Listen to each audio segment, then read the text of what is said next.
ಒಂದು ಮಾಡ್ಕೊಂತಾರೆ, ಬೇರೆ ಪಕ್ಷದವರು ಒಂದು ಮಾಡಿ ಡೆಲಿಗೇಷನ್ ಕಳ್ಸಿಕೊಡಂತ ಕೆಲಸ ದೊಡ್ಡ ಮನುಷ್ಯ ಪ್ರಧಾನಮಂತ್ರಿಗಳು ಮಾಡ್ತಾರೆ.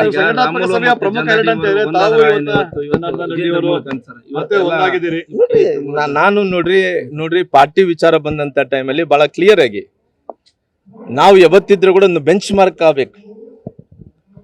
ಇವತ್ತು ಇಡೀ ರಾಜ್ಯದಲ್ಲಿ ಕಾಂಗ್ರೆಸ್ ಪಕ್ಷದ ಅವ್ರ ಬಾಯಲ್ಲಿ ಅರಕೆ ಕುರಿ ಆಗಬಾರದು. ಯಾಕಂದ್ರೆ ಇವತ್ತು ನಾವೆಲ್ಲರೂ ಕೂಡ ಬೇರೆಯವರಿಗೆ ನೀತಿ ಹೇಳಂತ ಮಂದಿ, ಇವತ್ತು ಕಾರ್ಯಕರ್ತರಿಗೆ ಗಟ್ಟಿಯಾಗಿ ಸಂಘಟನೆ ಮಾಡಬೇಕು ಅಂತ ಹೇಳಂತ ಮಂದಿ.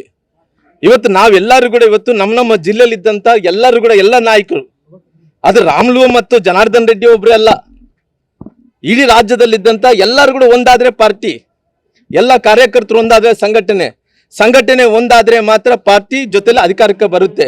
ಹಂಗಾಗಿ ಇವತ್ತು ಸಣ್ಣ ಪುಟ್ಟ ವ್ಯತ್ಯಾಸಗಳು ನಮ್ಮಿಂದನೇ ಪ್ರಾರಂಭ ಆಗಬೇಕು.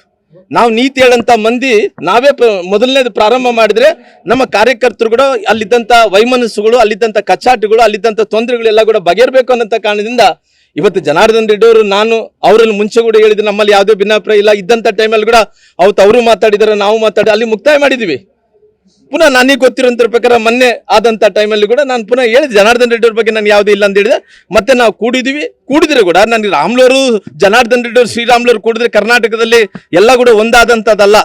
ಇವತ್ತು ಎಲ್ಲ ಜಿಲ್ಲೆಗಳಲ್ಲಿ ನಮ್ಮ ನಾಯಕರಾದಂಥ ಬಿಜಾಪುರ ಜಿಲ್ಲೆಯಲ್ಲಿ ನಮ್ಮ ನಾಯಕರಾದಂಥ ಯತ್ನಾಳರು, ನಂತರ ಅದೇ ರೀತಿಯಲ್ಲಿ ಬಾಗಲಕೋಟೆಯಲ್ಲಿ ನಮ್ಮ ನಾಯಕರು ಅರವಿಂದ್ ಬೆಲ್ಲದವರು, ಮತ್ತೆ ನಮ್ಮ ಎಲ್ಲರೂ ಕೂಡ ಹುಬ್ಳಿ ಧಾರವಾಡದಲ್ಲಿ ಅರವಿಂದ್ ನಿಂಬಾವಳಿ ಅವರು, ಎಲ್ಲರೂ ಕೂಡ ಸಿದ್ದೇಶಣ್ಣವರು ಎಲ್ಲರೂ ಕೂಡ ಒಂದಾಗಬೇಕು ಅನ್ನೋಂಥ ಕಾರಣದಿಂದ ಮುಂದಿನ ದಿನಗಳಲ್ಲಿ ರಮೇಶ್ ಅಣ್ಣವರು, ಜಾರಕಿಹೊಳಿ ಅವರು, ರೇಣುಕಾಚಾರ್ಯ ಎಲ್ಲರೂ ಕೂಡ ಒಂದಾಗಬೇಕನ್ನಂತ ಕಾರಣದಿಂದ ನನ್ನಿಂದಲೇ ಪ್ರಾರಂಭ ಆಗ್ಬೇಕಂದ್ರೆ ನಾನೇ ಪ್ರಾರಂಭ ಮಾಡಿದ್ದೀನಿ. ಈ ಪ್ರಾರಂಭ ಮಾಡಿ ನಾವೆಲ್ಲರೂ ಕೂಡ ಒಂದಾಗಿದ್ದೀವಿ ಈ ಭಾಗದಲ್ಲಿ. ಮುಂದಿನ ದಿನಗಳಲ್ಲಿ ಕೂಡ ಎಲ್ಲರೂ ಒಂದಾಗಿ 28ಕ್ಕೆ ಕರ್ನಾಟಕ ರಾಜ್ಯದಲ್ಲಿ ಅಧಿಕಾರಕ್ಕೆ ಬರಬೇಕು ಅನ್ನೋ ಕಾರಣದಿಂದ ಎಲ್ಲರೂ ಕೂಡ ಒಂದಾಗಬೇಕು.